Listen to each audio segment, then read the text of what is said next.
All right, so this is the article you told me to look at. All right, we'll take a look. The heck is this? Okay. Troy Weaver explains why Detroit Pistons released his first draft pick, Killian Hayes. All right, let's see. It has been obvious for a while now, Killian Hayes' downfall in his first NBA stop is lack of shooting.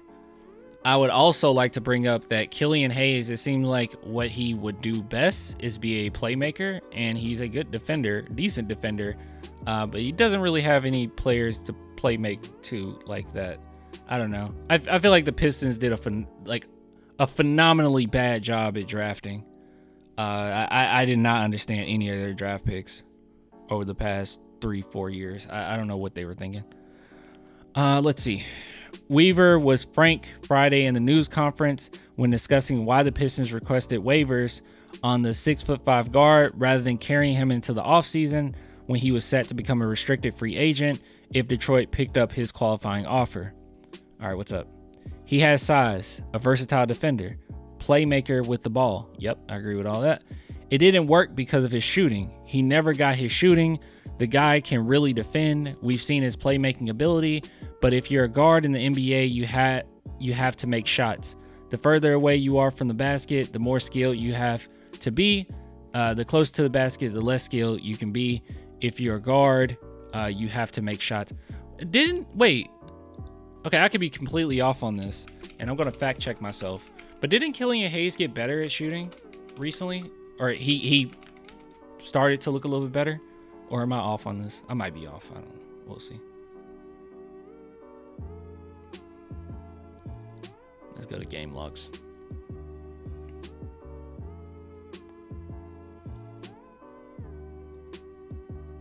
I'm completely off on this.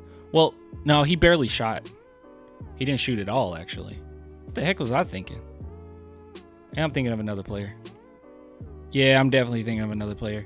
It looks like he barely shot. Yeah, he barely shot. He would take one or two.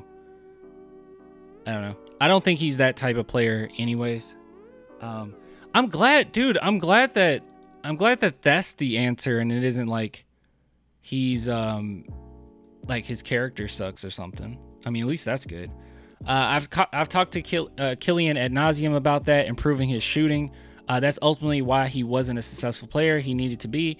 He has all the attributes for a good player, but when you're a guard, shooting in paramount, and the other guys are stepping up, as we've seen. Sasser, the shooting is there, it's coming. You look at the demise of any guard in the NBA propelling themselves to be a really good player, you have to improve your shooting.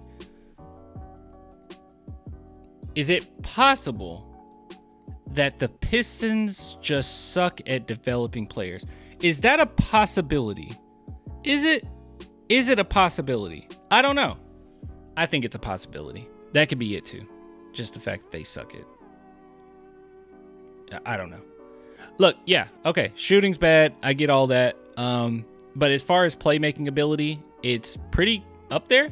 I know B-Ball Index, and I did talk about this in a different video. But the top 5 fourth-year players in playmaking talent, they put them right behind LaMelo, Tyrese Halliburton, LaMelo, Killian. So not bad, not bad.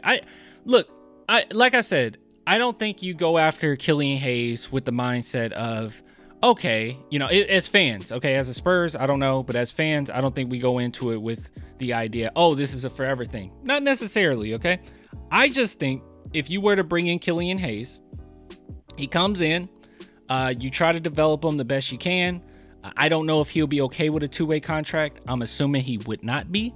But you bring him in, you try to develop him, you put him in a system where he can just be more of like an off the bench type player, good defender, decent defender. You can improve, work on improving his shooting, and I think that he'll look better. And once he looks better, then you might be able to trade him if that's something you want to do. You go into the 2025 season, and it's like, do we still want a guard? Do we still need a point guard? What are we doing here? It just gives you more options, I think. And I would personally just go ahead and drop Devontae Graham. There's no point in Devontae Graham being here. And if you bring in Killian Hayes, I'm just going to say this, you will get much more out of a Killian Hayes than you could out of a Devontae Graham if you were to trade them. That's just me. Won't be a lot of money. I just don't think it hurts us that much. I think the only way this could hurt us is if there's like some type of, personality flaw or whatever. But what we do know is that Killian Hayes wanted out of the Pistons. Like, he wanted out. And I don't know if that was, I know that the who they play, how the matchups they have out there, it just was not, it was not helping his game whatsoever. So I get him wanting to trade. But I don't think it was necessarily a character thing. Let's just be real. The Pistons, like the Spurs are bad, but the Pistons are a different type of bad. Like the Spurs are bad, but we have a history. And I'm not saying history like the 70s or the 80s. We have a near history of not that far away of us knowing how to build a championship team. I'm not that concerned. So much draft capital. We got smart people in the front office. We even got our owner coming out and saying, yeah, we're not looking for just one championship. Like, we're looking to create a dynasty right now. So they're slow and steady. They know what they're doing.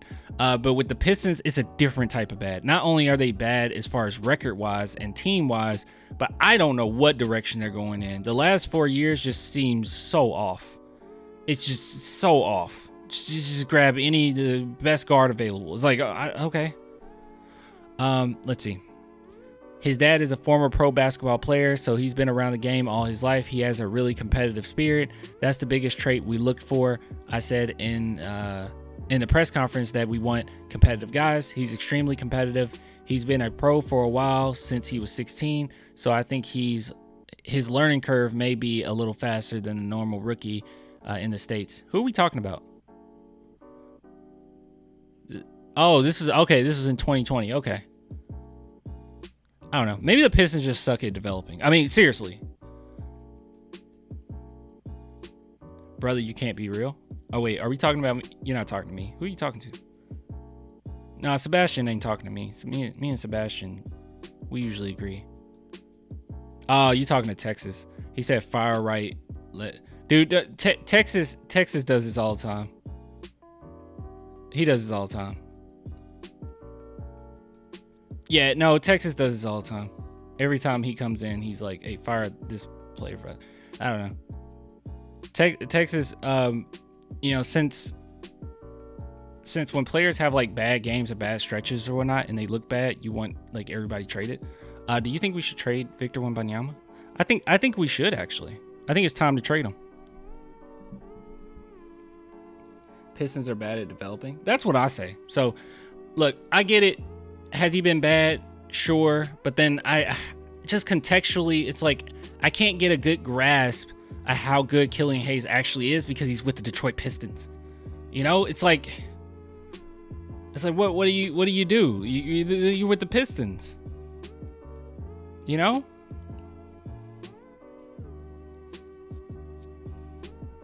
Like, I don't know.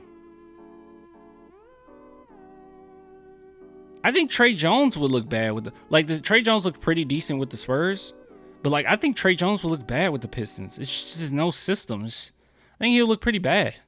I mean, he's mostly predicated on distributing the ball, right? His game, as Killian Hayes is. Trey Jones is a decent defender. Obviously, Killian Hayes is a better one. But neither one of them can shoot the three ball well. So like, yeah, I mean, Trey Jones will look like garbage too.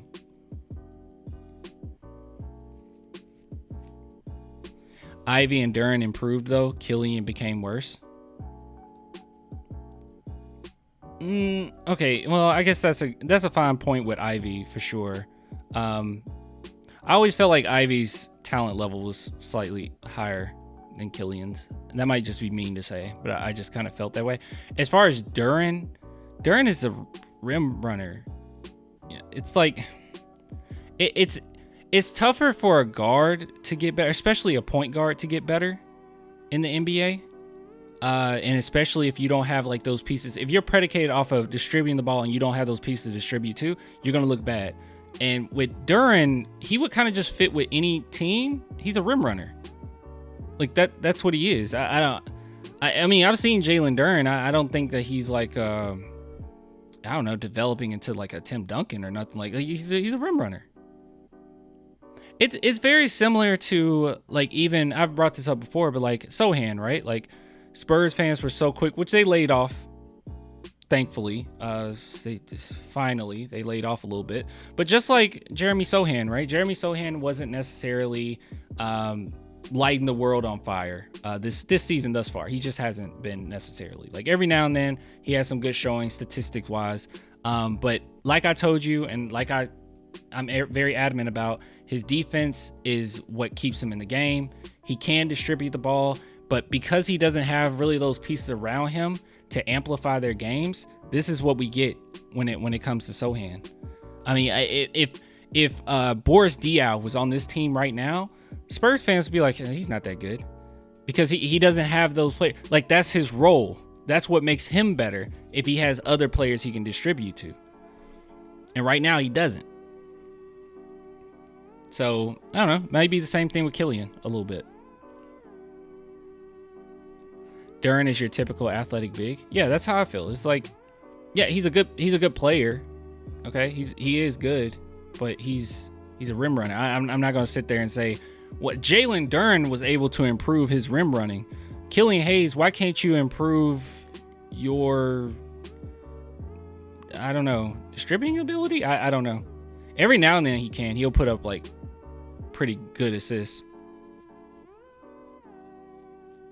But also, like, why can't you improve your shooting? I don't know. I just feel like that's a development thing. Maybe the Spurs can help him with that. At the very least, he could have a role with the Spurs for now, and you just see how it goes. But we'll see. We'll see. Maybe the Spurs have no interest in him. Maybe his, I don't know. Maybe his attitude is off. I have no idea. Buy clan merch.